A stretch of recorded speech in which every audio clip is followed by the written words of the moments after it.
برن على ممس كده يقعد معايا شوية بدل ما قاعد زهقان لوحدي. لازم عليكس، انت فين؟ انا قاعد مستنيك في البيت.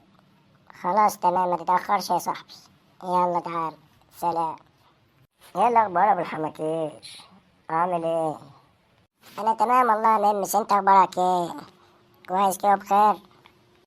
تمام والله يا صاحبي، انت عامل ايه؟ المهم يا ابو الحماكيش، عايزين نتكلم في موضوع مع حبايبنا دول. طبعا يا ممس، اللي احنا هنتكلم مع حبايبنا ونوصل لهم الرسالة يا صاحبي.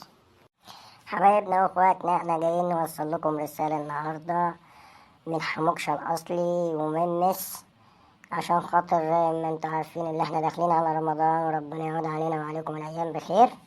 اسمعوا الفيديو للآخر وانتوا مش هتندموا وتستفيدوا من الرسالة دي من حموكشة الأصلي وممس.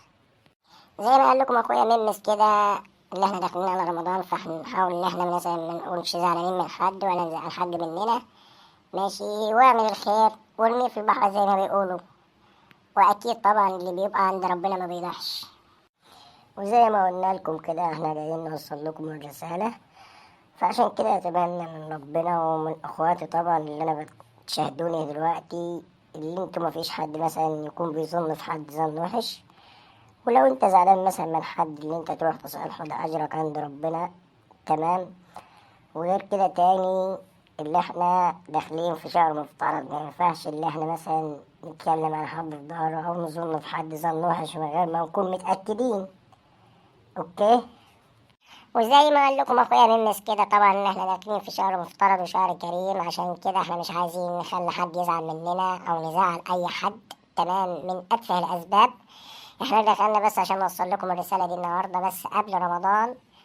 وانتظروني على حموكشة الأصلي، وانت هتشوفوا فيديوهات جديدة جدا وهتعجبكم إن شاء الله. وقبل ما نختم الفيديو، زي ما قال لكم أخويا وحبيبي حموكشة، اللي احنا جينا نوصل لكم بس الرسالة دي، وإن شاء الله نشوفكم في كل جديد، وانتظرونا على قناة خربوش.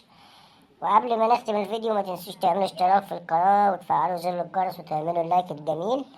وانتظروني على قناة خربوش عشان تشوفوا حموكشة وممس.